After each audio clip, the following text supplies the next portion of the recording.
Boa noite. Boa noite, querido James. Boa noite, Jailson. Jailson Santana. É isso aí. Boa noite, James Ney.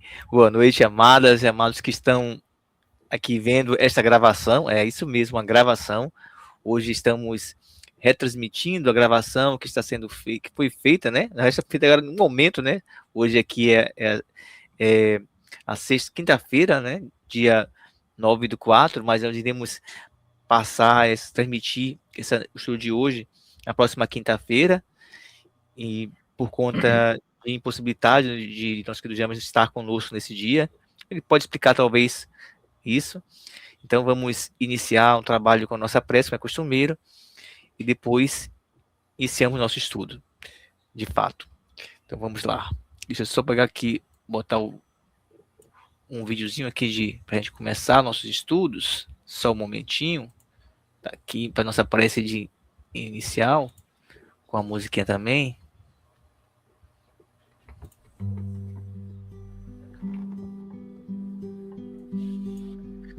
Senhor Jesus, bondoso irmão mais velho, aqui estamos, Senhor, para darmos prosseguimento a esse momento de estudo, momento de reflexões valiosas em torno desta obra maravilhosa, Trigo de Deus, esta obra que nos oferece a oportunidade de refletirmos, vivenciarmos também experiências maravilhosas a partir dos teus ensinamentos, muito bem organizado, por nossa querida Amélia Rodrigues. E é, Senhor, confiante que não nos faltará o suporte que se faz preciso, a assistência indispensável. Em teu nome e com a tua permissão, nós iniciamos. Que assim seja. Vou tirar aqui o áudio. Para a musiquinha. Isso. Cadê aqui? Só botar essa aqui. Story neurais, tá aqui. Mais baixinho. Pronto. E do Jame, espera que eu tire esse vídeo. Vamos lá agora. Esse aqui. Opa, não é esse aqui não. Vamos lá. Tem que tirar essa edição. Pronto. Querido James, está contigo a palavra. Muito boa noite, meus queridos irmãos. Hoje o estudo nosso está sendo gravado, porque na próxima quarta-feira eu vou ter que estar presencialmente na Casa do Caminho. Eu fui convidado em caráter especial para a apresentação do estudo sistematizado da doutrina espírita. Então, eu peço vênia aos caros amigos, essa palavra tão antiga, né? Por conta disso, nós estamos aqui gravando. O tema de hoje, meus amigos, ontem foi paciência.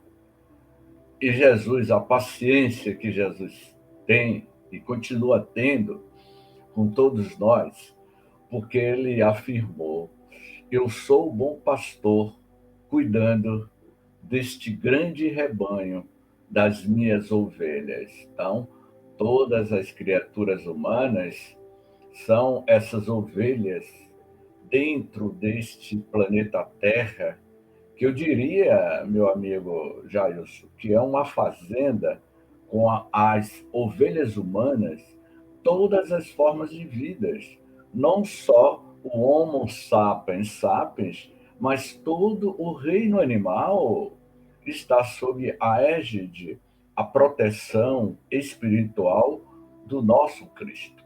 Portanto, hoje é um tema que nos convida às profundas reflexões, sofrimentos, a crise existencial das criaturas humanas vem desde os primórdios da história das primeiras civilizações. E por que não dizer desde o homem da pré-história, o homem de Neandertal, o Homo Cro-Magnon, o Homo habilis, não é? E a própria Lucy, que foi descoberta as suas ossadas de aproximadamente 2 milhões de anos. Já existia os hominídeos no seu processo de evolução. E desde os primórdios da história da habitabilidade do nosso orbe terrestre, sempre houve dores, sofrimentos, pelos seus processos de grandes transformações. Então, o tema de hoje nos convida à reflexão, como Jesus lidava com os sofrimentos humanos. Vamos lá? No processo da evolução, o sofrimento se destaca adquirindo preponderância face aos constrangimentos e esforços que impõe a fim de ser superado. Predominado nas paisagens terrestres, e ainda recurso de que se utilizam as leis da vida para frear a alucinação humana, meu amigo Jailson, né? O sofrimento é uma ferramenta de um freio nos comportamentos alucinatórios da criatura humana. No segundo momento, nós vamos ouvir o nosso querido Jailson, porque as pontuações, as considerações de Jailson é muito pertinente na análise de Amélia. Então, Jailson, ela diz assim, predominando nas paisagens terrestres, é ainda recurso de que se utilizam as leis da vida, as leis da natureza, as leis cósmicas da vida, né? Para frear a alucinação humana, retemperar o ânimo, aprimorar as arestas morais e trabalhar os metais das imperfeições que prevalecem em a natureza animal dos seres, ou seja, a dor, o sofrimento, é o esmeril que vai lapidando a rocha sedimentária que ainda tenta permear os nossos corações.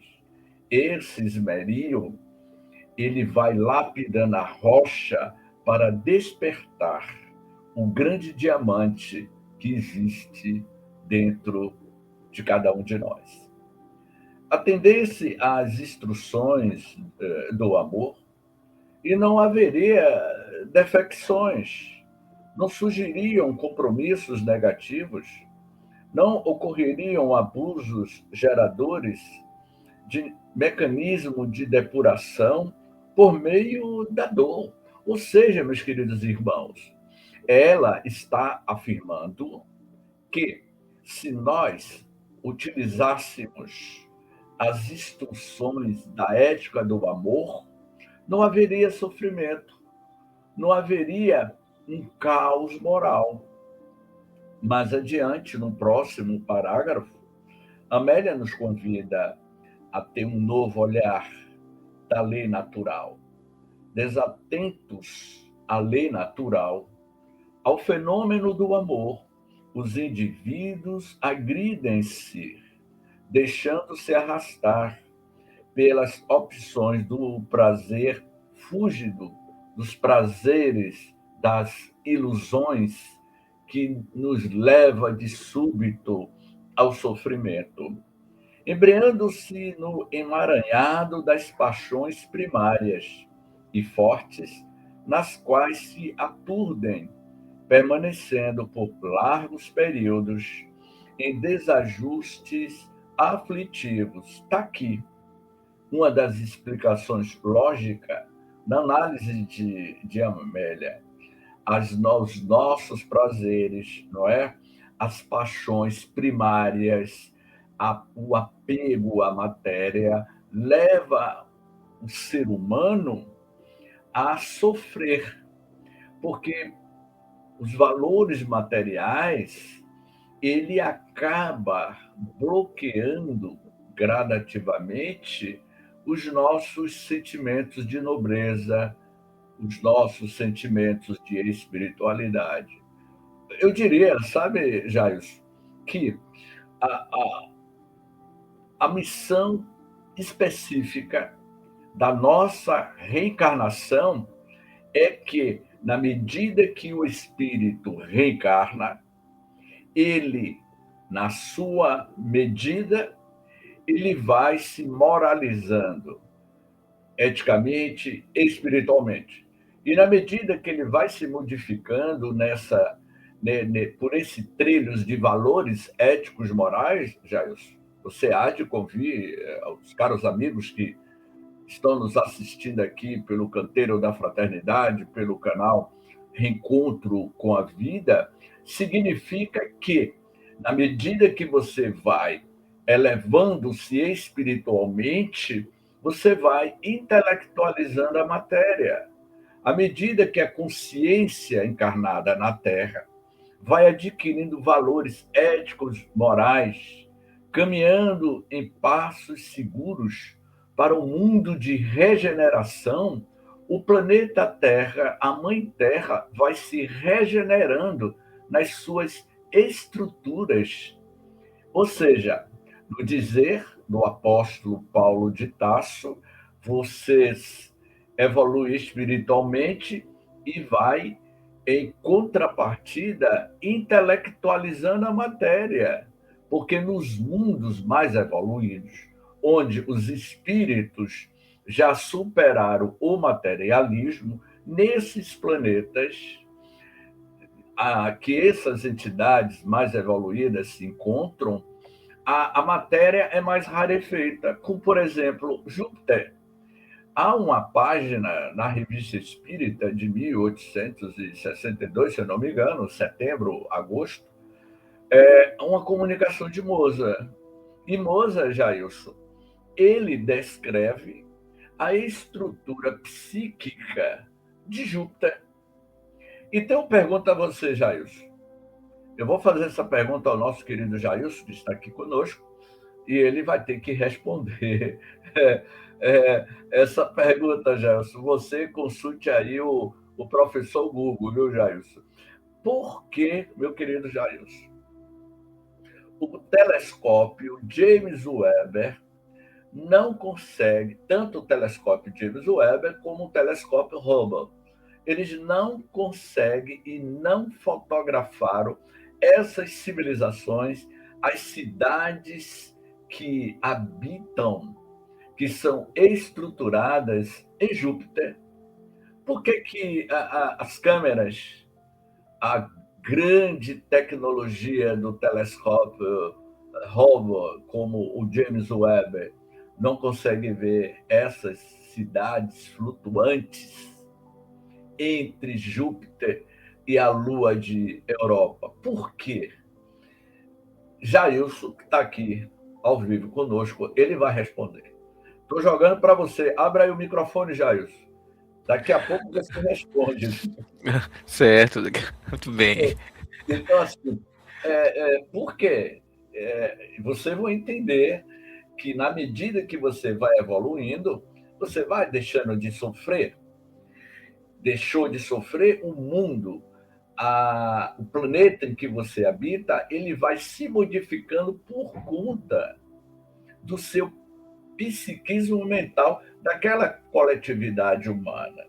O sofrimento, vai dizer Amélia, disso resultante, ligado ao primarismo das paixões. O sofrimento está ligado diretamente às paixões primárias e o egoísmo humano. Vocês há de convir que o sofrimento está associado a essa natureza primária das nossas paixões mais vis. Então, o sofrimento disso resultante propele-os a novas atitudes restauradoras da harmonia e sejando-lhes um saudável campo de ação no qual desenvolvem as aptidões inatas e aprimoram-nas com o esmeril, o bisturir, a ferramenta para ir lapidando as nossas arestas morais. Aprimoram-nas o cinzel do estudo, as ferramentas do trabalho edificante, os instrumentos da abnegação. Portanto, então, são esses cinzéus que são as ferramentas do trabalho, não é? Para a edificação da construção da instrumentalidade para a nossa abnegação humana coletiva. Então, olha o que ela diz aqui no próximo parágrafo. O sofrimento irrompe quando o amor recua, ou se entorpece, ou tomba, envelhecido pelos sentimentos torpes. Olha aqui, Jacques. Eu grifei aqui, meu amigo. O sofrimento, meus caros amigos, do canteiro e do canal Reencontro com a Vida. O sofrimento irrompe quando o amor recua, ou se entorpece, congela, ou tomba em evidenciados pelos tropeços dos sentimentos torpes. Olha aí a questão. Certamente há o sofrimento do amor, porém em dimensão transcendente, qual o de Jesus, pelas criaturas, pelas multidões inconscientes que jordeiam, gerando aflições para si mesmas.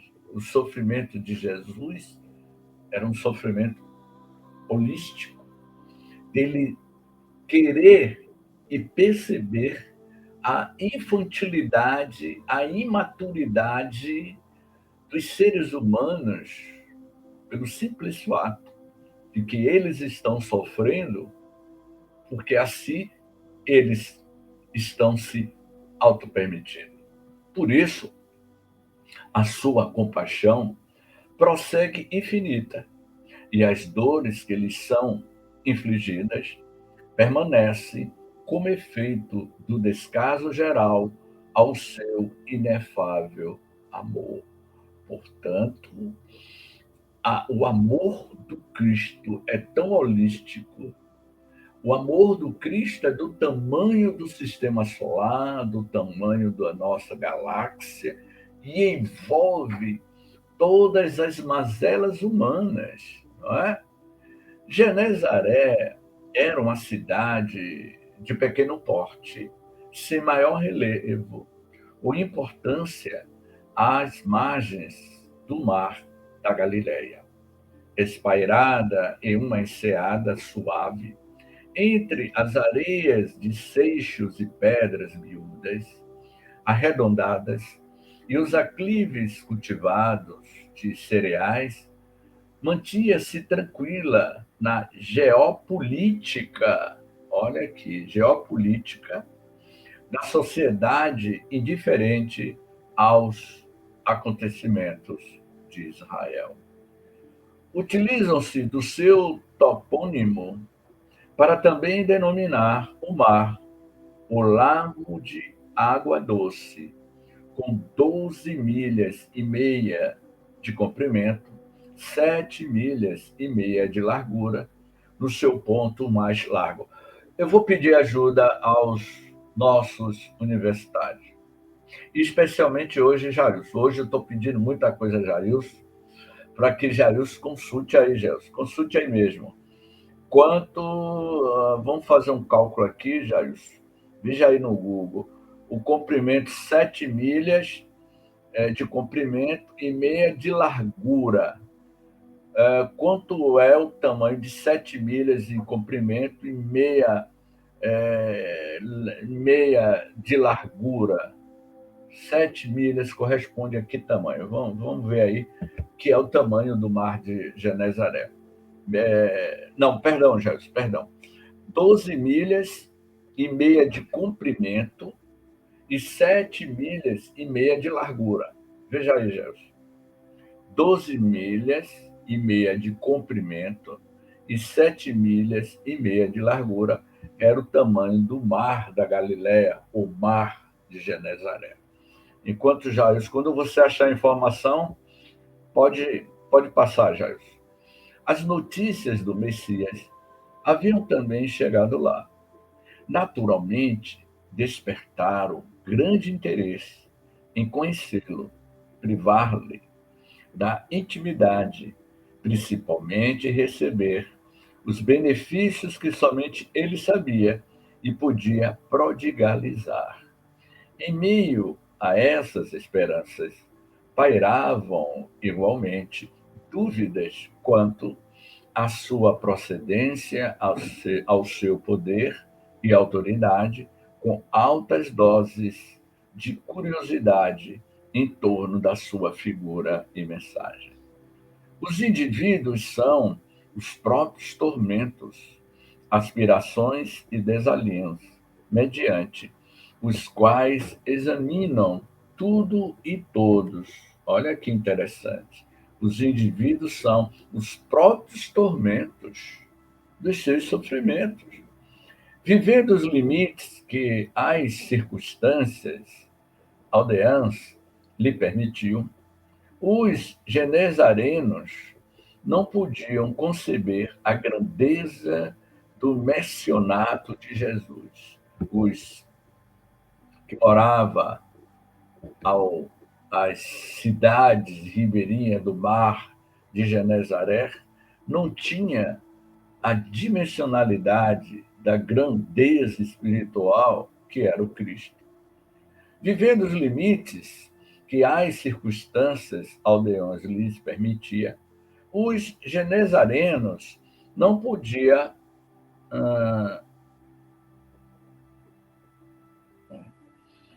perdão, me perdi aqui, que caiu aqui. Eu me perdi aqui. Não podiam conceber a grandeza do missionato de Jesus. Portanto, quando ele e os seus, após a travessia do lago, aproximaram-se da cidade e ali aportaram, houve uma comoção geral. Né? Narra Marcos que assim que saíram do barco, os de lá reconheceram-no, acorreram de toda aquela região e começaram a levar enfermos nos cátares para o lugar onde sabiam que ele se encontrava. Nas aldeias, cidades e casas, onde quer que estava, colocavam os enfermos nas praças e rogava-lhe que os deixasse tocar, pelo menos, a franja da sua capa, e quantos o tocavam ficavam curados. Já tem informação aí, Jailson? Do mar de Genezaré, na verdade, o mar da Galileia, também conhecido como o Lago de Genezaré. Tem aproximadamente 21 quilômetros de comprimento e 13 quilômetros de largura, com uma profundidade máxima de cerca de 43 metros. É uma região rica em história e espiritualidade. Tá vendo? Tá vendo?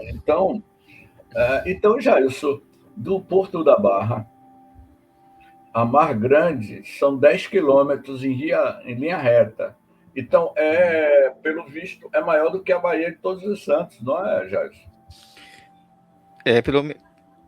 Eu não sei a dimensão da Baía de Todos os Santos, né? Mas 21 quilômetros é superior ao que você falou da região aí entre a Barra aí. Não, porque do Porto da Barra em linha reta até Mar Grande são 10 quilômetros. Eu estou dizendo a largura. Agora, o comprimento, a largura é maior do que a Baía de Todos os Santos, nesse ponto. 13 quilômetros de largura. 13 quilômetros, 21 quilômetros de comprimento. Então, era uma dimensão considerável. E ao redor do Mar de Genezaré, que tinha essa dimensão, é que tudo ocorreu, não é verdade? Uhum. Então, o poder de Jesus, dele, se desprendiu virtudes como das rosas perfumes. Ou seja, ele saiu de uma parte do lago de Genezaré, atravessou de barco, esse tamanho, 21 quilômetros por 13 quilômetros, e foi atender os sofridos, o povo da ribeirinha, os pescadores, que tinham inúmeras espécies de doenças, e muitos deles eram curados, tocavam e ficavam curados, não é? Quem o tocasse minimetizava-se de saúde e paz, restaurava-se, planificando-se de harmonia. Era só tocar nas vestes de Jesus que Jesus desprendia o teu amor em forma de luz e curava as dores e os sofrimentos daquele povo. O seu vigor restaurava as carnes destroçadas e, penetrando nos seres, desobstruía-lhes os condutos, facilitando a circulação da vitalidade que devolvia os movimentos aos membros hirtos, aos membros rígidos, aos órgãos paralisados, propiciando-lhe vida. Ninguém jamais surgiria a ele semelhante, ou nunca antes alguém que a ele se aproximara. Ou seja, Jair, a dimensão da evolução de Jesus, desse Cristo, não é verdade? Imagine a aura, o magnetismo que se desprendia do Cristo. Por isso que ele afirmou: eu sou o caminho, a verdade e a vida. Eu sou a luz do mundo. Então, meus amigos, era a luz do mundo coagulada em forma de matéria, habitando transitoriamente um corpo biológico. Era uma potência tamanha, não é? Para que vocês tenham ideia, vamos fazer aqui uma comparação. Está vendo este copo? Não é? Este copo, deixa eu ver se eu acho que eu não estou achando, mas vocês estão vendo este copo. Não é? Esse copo aqui, que eu não estou achando aqui. Achei. Esse copo, vou medir aqui. Esse copo tem 11 centímetros de altura por 7 centímetros. Ele tem 11 centímetros de altura por 7 centímetros de largura. Vamos dizer, isso é um copo, é um corpo sólido, matéria. O Cristo, essa luz irradiante, ele é muito maior. Se aqui tem 13 centímetros por 7, se você pegar uma garrafa com 2 litros e colocar aqui, o que é que vai acontecer, Jailson? Abra aí o microfone.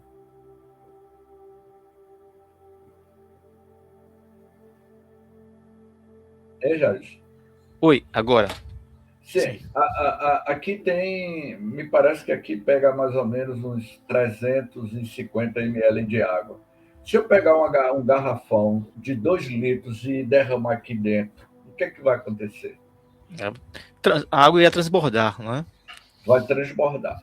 Então, meus queridos amigos, o Cristo, ele transbordava energia em um corpo muito pequeno. Ele irradiava, ele é a luz do mundo. As pessoas que se aproximavam do Cristo era envolvido por essa energia radiante que não suportava apenas ficar no corpo. Vocês entenderam? Deu para entender, não deu, Jair, essa comparação? Com certeza. Então, Bastante ilustrativa. cada um de nós somos portadores de um corpo biológico que ele está intrinsecamente ligado à evolução do espírito que eu sou, que nós somos. Cada um de nós guardamos acopladamente na consciência a expansão do nível espiritual que você já alcançou. Chico, seu nível de evolução, Divaldo, Madre Teresa, Irmã Dulce, cada um de nós temos as nossas próprias irradiações.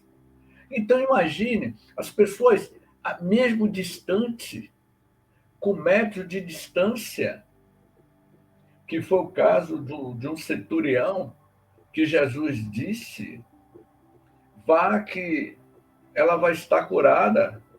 E quando o soldado centurião, não estou me lembrando direito dessa história, quando ele chegou em casa, a filha estava curada. A radiação, a transcendência do Cristo envolvia todos. Então, Jesus é único na Terra, meus caros amigos do Canteiro e do canal Reencontro com a Vida. Jesus é único na Terra. Não existiu outro igual a ele. Os miasmas gerados pelos pessimismos enfermam o ser e as ondas negativas das doenças orgânicas perturbam a mente, alteram a conduta e alucinam a alma.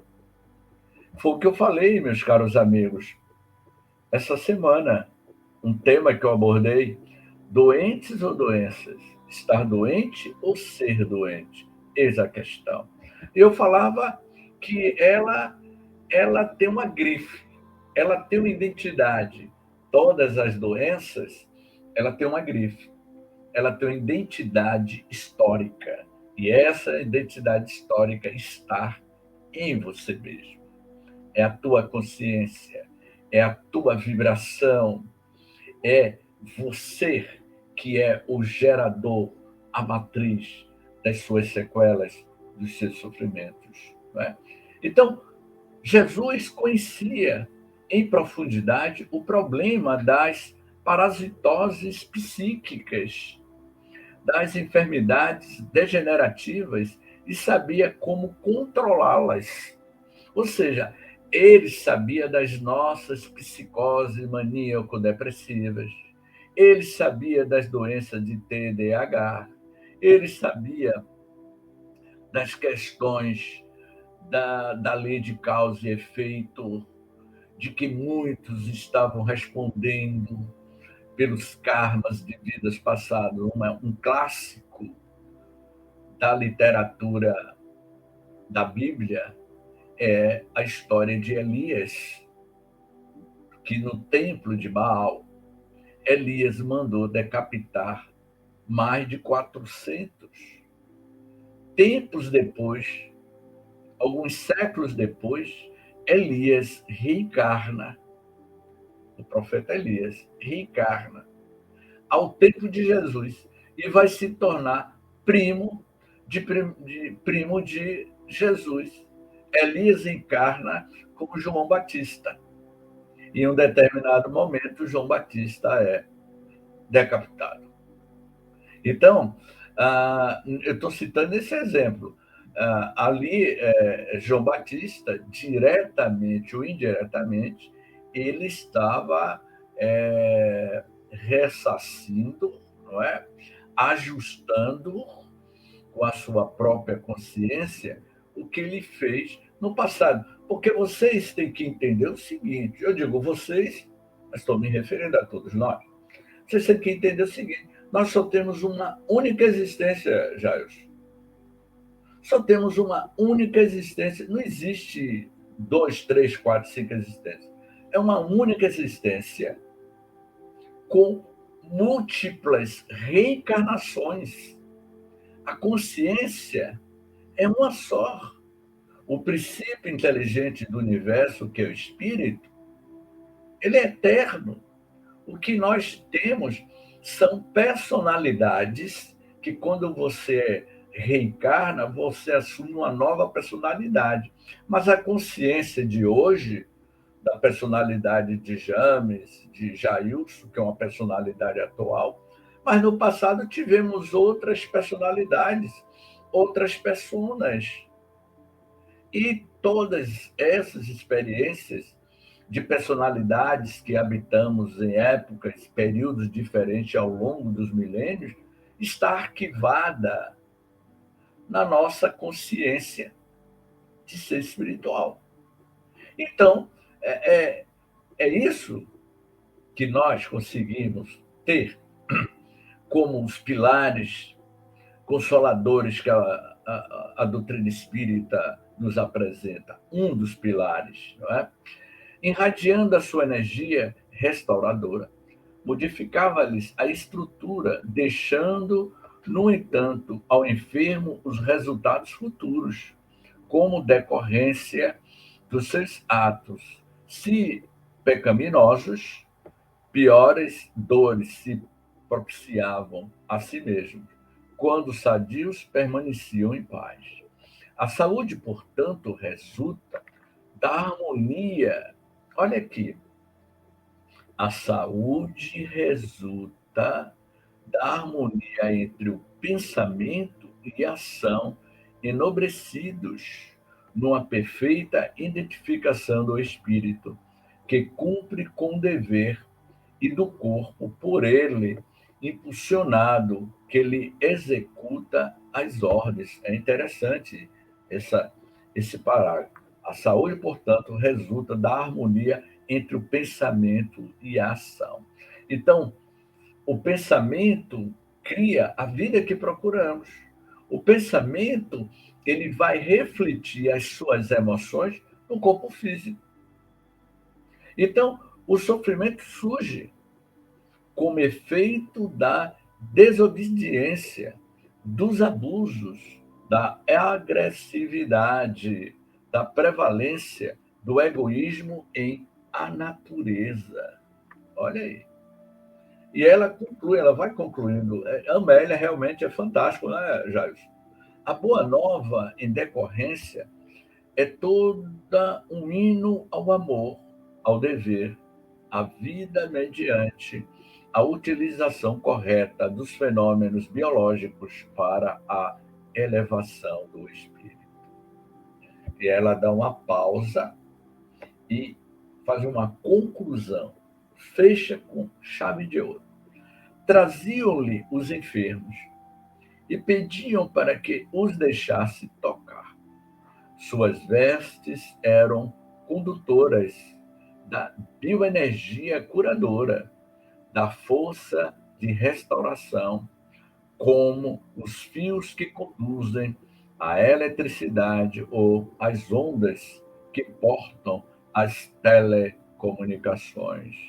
Um toque nele, ou dele, e a vida se modificava, alterando a estrutura e o comportamento. Assim, todo sofrimento tem em Jesus o seu término e a oportunidade de mais amplas experiências libertadoras.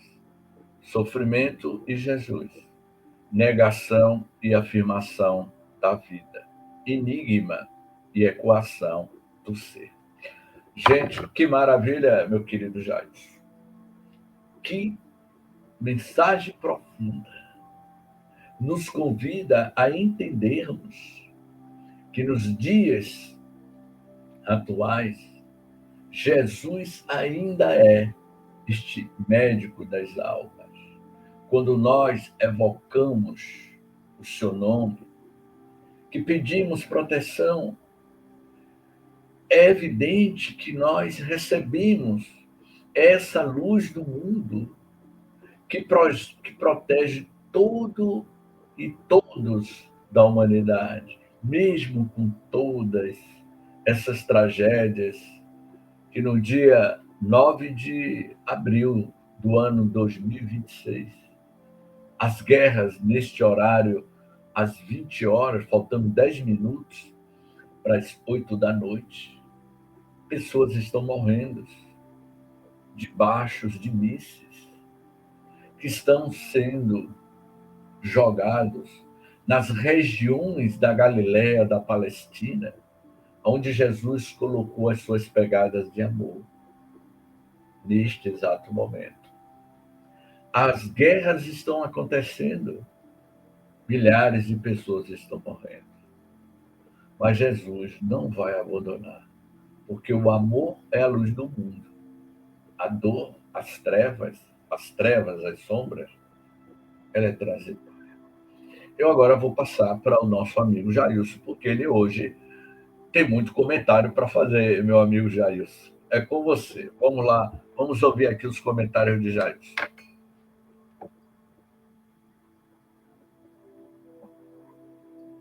Alô, isso. Os comentários são ótimos. Durante a sua fala, Jaime, eu estava aqui a refletir, né, e primeiro fortalecer que, de fato, vemos esse capítulo que a dor, o sofrimento, é um recurso que a providência divina utiliza, né, para que possamos retomar o caminho.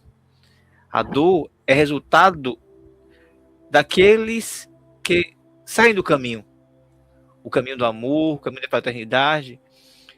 Um instrumento também de crescimento, porque também a dor também estimula a buscar algo que traga um lenitivo para a dor, e isso providencia também, isso termina nos forçando também a corrigir algumas ações e também estudar algo para que aquilo, quanto a libertação daquela dor.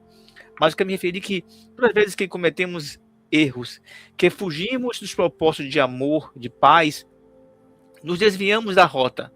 E aí vem a dor como uma ferramenta, um recurso para nos fazermos entender que estamos no caminho errado e retornarmos para o caminho que nos trará a libertação da dor, mas também trilhar um caminho de elevação, de crescimento. E na sua fala, em alguns momentos, eu estava aqui a pensar, né, lendo, refletindo sobre o texto, eu estava pensando um momento assim, mais uma vez nesse capítulo, a Amélia traz informações que nem sempre encontramos em outras obras. Por exemplo mesmo, é muito anunciado aquela passagem da mulher hemorradiça, né, que ela sangrava, tinha hemorragia, e ao tocar nas vestes do mestre, obtém a cura. E aí, nesse capítulo agora, traz informações de multidões que tocava e recebia curado. Algo que eu não tinha visto em outras obras. O único momento de toque e eu ver a cura que eu conhecia é a situação da mulher hemorradiça. Ele estava naquela crise sangrando bastante, né? Eu tinha buscado vários profissionais de saúde, tinha até gastado recursos inúmeros com médicos, com curandeiros e nada, e com a fé, ela tocou na veste do mestre e ficou curada. E agora vem a Amélia nesse capítulo maravilhoso, relatando uma multidões que eram curadas com o toque nas vestes dele. Então, como você falou, transbordava amor, transbordava paz, transbordava cura. E agora o que nós notamos também, num texto não fala isso, mas nem todos curam-se plenamente. A cura limita-se ao físico. Nem todos desperta a consciência a ponto de dar um novo sentido à sua vida e promover a cura moral. Há a cura física, e a maioria aí em busca da cura física mesmo, aquela cura de imediato, de momento, porém essa cura também passa. Se não houver a cura moral, de fato o ser não se cura. não é? Plenamente. E aí, Jesus, porque essa cura física, amados que estão nos assistindo aqui agora, e querido James, verdadeiramente é passageira. Note, Jesus ressuscitou Lázaro, não foi Lázaro? Lázaro. Né? Lázaro foi ressuscitado. Mas Lázaro depois desencarnou. O tempo normal da vida física evade, acaba. Desencarnou. Exatamente, Essas coisas são passageiras. O que importa de verdade é a promoção da cura moral. Como você colocou também, James, a vida é uma só. Então, essa percepção, essa forma de falar, geralmente a gente vê muito quando as pessoas buscam encarar, aproveitar a vida física agora, né? A vida é uma só, porque não tem outra mais, né? Fala assim, se você trouxe a vida é uma só, de uma visão mais ampla das coisas, né? A visão sistêmica, vendo várias vertentes, não uma só. As pessoas citam isso, a vida é uma só, vamos aproveitar agora a vida e pensa em se envolver-se em tudo que julga ser prazeroso, naquele momento, porque amanhã talvez não exista amanhã. Já você traz uma visão mais ampla das coisas. Mas em outro momento também que eu estava refletindo, Jami, na sua fala, estava me perguntar como seria bom se pudéssemos hoje tocar nas vestes do mestre e ser curado. Não é verdade, E aí metaforicamente, eu estava pensando também, gente, talvez tocar hoje tocar no mestre ou nas vestes do mestre seria se aprofundar no conteúdo dele. Muito bom, Pôr em prática o ensinamento dele. Toda vez que estivermos pondo em prática o ensinamento dele, estaremos como que tocando nas vestes do mestre. Toda vez que nos libertarmos da mágoa,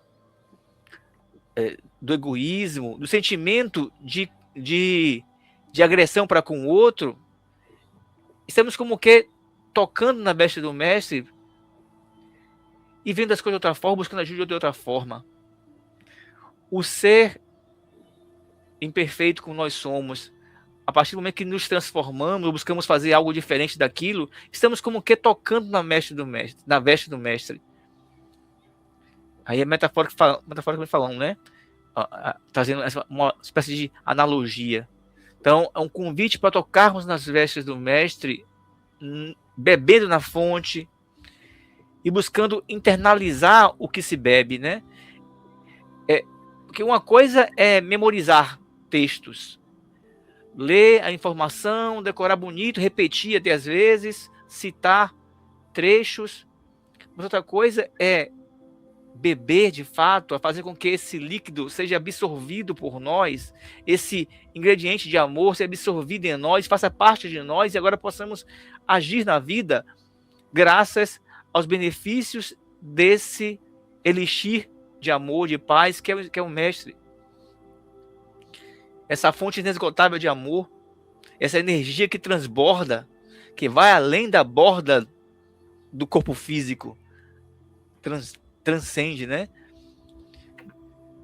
Olha, meus amigos, enquanto o Jailson, eu estou dizendo a você que Jailson vai aprofundando os nossos pensamentos, né? Enquanto o Jailson estava falando, eu estava aqui anotando a fala de Jailson, que eu acho que vale a pena a gente passar. Tocar nas vestes do mestre é aprofundar, é conhecê-lo, é beber da sua fonte de amor. Então, hoje, o Cristo, ele não está em corpo físico, como muitos imaginam que ele vai retornar.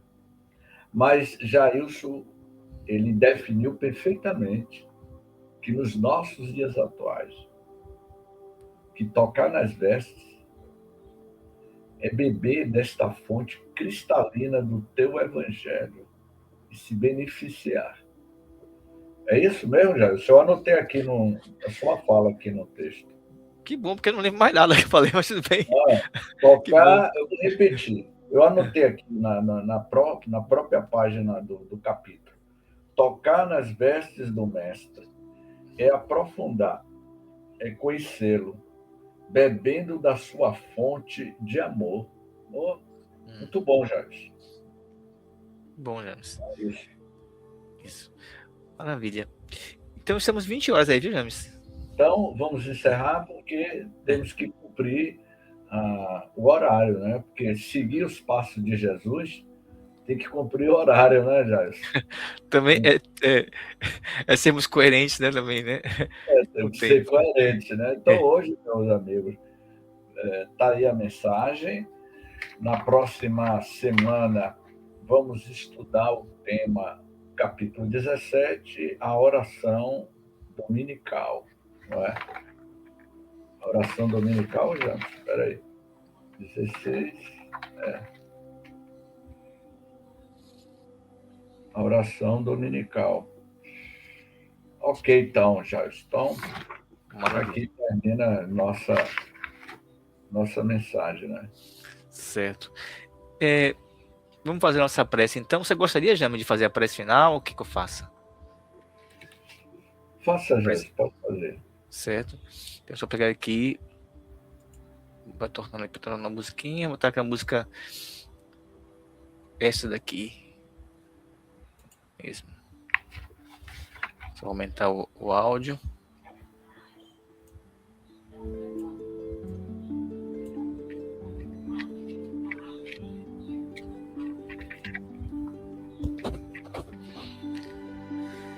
Senhor Jesus, luz do mundo, caminho por onde devemos, por onde nossos pés devem trilhar,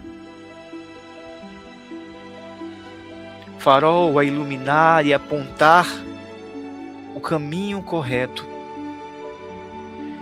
Nós te agradecemos por essa noite preciosa. Te agradecemos, Mestre, por essas reflexões edificantes que foram feitas, graças a esse espírito maravilhoso, Amélia Rodrigues, e consegue sintetizar os seus ensinamentos de uma forma poética, de uma forma ilustrativa, nos levando à época em que esteve aqui encarnado conosco, Senhor. Nos fazendo mergulhar nas informações, nutrindo nosso mental, nosso coração com essa mensagem de amor.